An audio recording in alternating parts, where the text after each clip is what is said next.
Hello, it's lovely to see you in a different way as we come to you from the vicarage, and we come to talk about an issue that's on both of Ashley and I's heart at the minute. This week is Mental Health Week, isn't it, Ash? It is, and we kind of want to invite you to discuss that with us a little bit. Yeah, we kind of want to, this podcast is called Journeying Faithfully. Or is it Faithfully Journeying? Journeying Faithfully. And we want you to come on that journey with us. And actually, mental health can be a really difficult conversation to have. It's not one that's often out in public. And we want you to be a part of that conversation. We want to remove some of that stigma in this very short video of mental health problems and issues and difficulties and challenges. And we want to offer some resources, maybe, if you find yourself in a situation that is difficult. One of the greatest resources we can obviously use is the Bible. And the Bible talks a lot about peace, doesn't it, Ash? It does. It really does. Jesus' ministry was based all around peace and giving peace. And in John 16, Jesus says this: I have said these things to you, that in me you may have peace. In the world you will have tribulation, but take heart, I have overcome the world. In our last podcast, if you listen to it, we talked a little bit about Easter and about Jesus overcoming some of our tribulations, didn't we? We did, and we linked that to both our physical and our mental health. Yeah. And looked a little bit at the statistics, including the one where 1 in 4 will suffer from a mental health illness or episode in every year. And I'm still surprised by that figure because it's such a large figure. Mm-hmm. Yet we're afraid to talk about it. We are afraid to talk about it, and we're not just afraid to talk about it, we're afraid to pray. Yeah, we are. We are. And I think that's because the church has misstrewn and misused prayer. Mm-hmm. Even in our church, even in my church in Norbury, I've seen examples where we have said things that have not been helpful to people who may be struggling with one thing or another thing. We may have said, well, haven't you just prayed? Yeah. And that can be a really unhelpful thing, can't it? It can, and we get it wrong too. Yeah. Like, we're not perfect in any sense of the word, but it's simple things, isn't it? We will quite happily pray for physical ailments. We'll quite happily talk about them in a much easier sense than it is when it comes to mental health, where that stigma still lies. Definitely. And also, I think sometimes we approach prayer with an expectation that there has to be an answer, or there has to be an answer that looks like healing. Yes. And often that isn't the case. Often we need other things to help. Just like we need to go to a doctor to receive physical healing, there are sometimes we need to go and receive healing for other issues as well, and other crises as well. And I think that's kind of the stigma we want to challenge, isn't it? Yeah.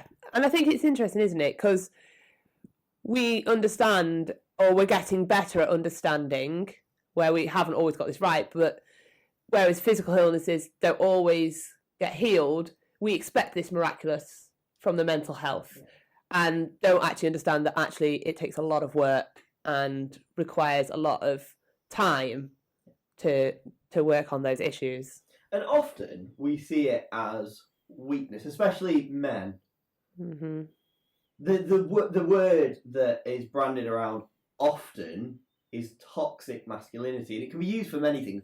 Toxic masculinity, especially in the response to Sarah Everard and what happened a few months ago, it can be seen, can't it, as kind of a different thing. But there is also a side to toxic masculinity that is about pride and ego and needing to not cry. I listened to a podcast recently by Governor B, who is a rapper and a Christian artist.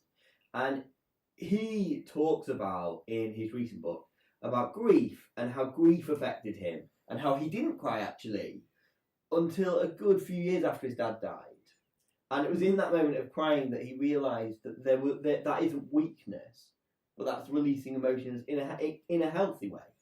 And it can be a strength that you are able to mentally process what is happening that we don't accept a lot of the time as that actual strength. And and that's kind of where we are, I think, and that's the conversation we want to have. But I think we want to talk a little bit about our own experiences, because we've both had very different experiences. When I was at university, I trained and became a mental health first aid practitioner.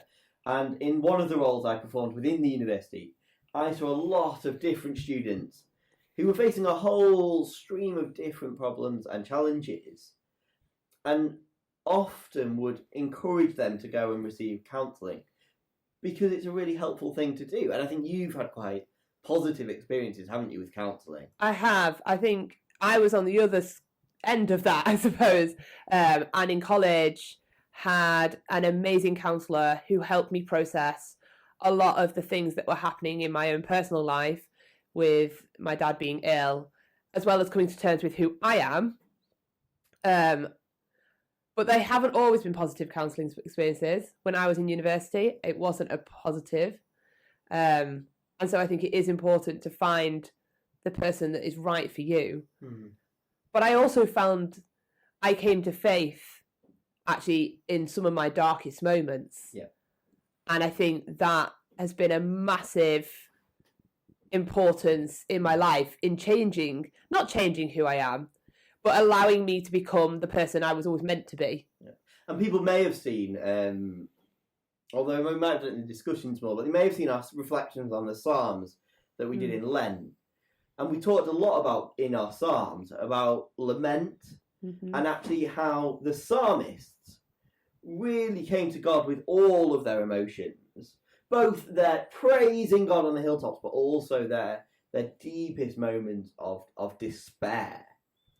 And I think people were surprised that your faith almost grew out of despair rather than hope. Yeah, it really did. I think I connected so deeply to those cries of lament that there was an outlet for it, that I found somewhere that nowhere else in society, nowhere else in culture was willing to go. Yet the Bible had it right there. They were willing to go there. And that is what we want to encourage, really, from this mini podcast, this mini episode, is we want to encourage the conversation. We want to say that it is absolutely okay to talk about mental health, to talk about mental well-being, and to seek appropriate support when that's needed. So, Ashley, you've got a resource that we were talking about earlier today, haven't you, that you wanted to recommend to people? I wanted, well, there's two. There is obviously the NHS website. As a ex-pharmacist, I am a big advocate for the NHS website. And there is also the charity Mind. We will put the website in the show notes. So if you need to access that charity, you can do so. And you had something more local to Stockport. So... and I need to get up my notes for this because I can't remember all their details. But in 1989, Stockport Christian Counselling Services was set up. That's a long time ago, isn't it? And they offer trained professional counsellors for you to have conversations with. Actually, they offer lots of support. They offer prayer support. They offer counselling support. And it can all be at a free or a donation-based system.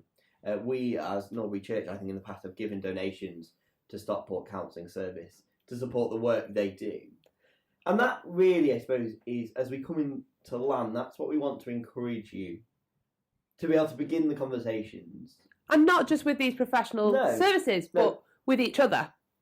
And with your churches, if you're not part of Norbury, or if you are, brilliant, with the church, with each other, with your family, with your friends.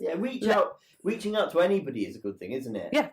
Actually, just to begin that conversation, because sometimes that just the start of the conversation, just the saying, "I don't feel okay," is a good way to begin. And a massive step forward. And you might be in a great place. You might be in an absolutely wonderful place, and life might feel brilliant, and that's fine as well. But to remove that stigma, of even if you are in a good place, there'll be others who are struggling. So to be willing to approach them and to have a conversation with them as well, actually, is really important, isn't it? Yeah, definitely. And going to these websites, you can get help for yourself, but places like Mind will actually give you information of how you could reach out and help others as well. Yeah, we want to normalise the conversation. That's what we want to do. I think, Ashley, are you going to leave us? We began, didn't we, with Jesus' peace in the John reading, but I think you've got another reading. I have. I've got John chapter 14, verse 27. Peace I leave with you. My peace I give you. I do not give to you as the world gives. Do not let your hearts be troubled, and do not be afraid. Peace I leave with you. God's peace can overcome any tribulation in the world. God's peace is far deeper than any of the struggles we face.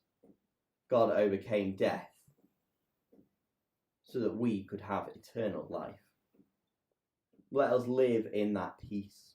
Let us journey together in that peace.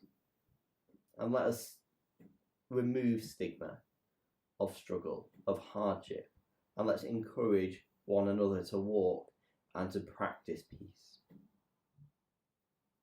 Thank you for joining us for this mini episode of Journeying Faithfully. If you would like to catch up on our series or listen to any of our episodes, please do check out our website, journeyingfaithfully.com, or our Anchor site, or look for our podcast on any of your streaming devices, however you stream. I'm Josh. And I'm Ashley. And thank you for joining us in the conversation today.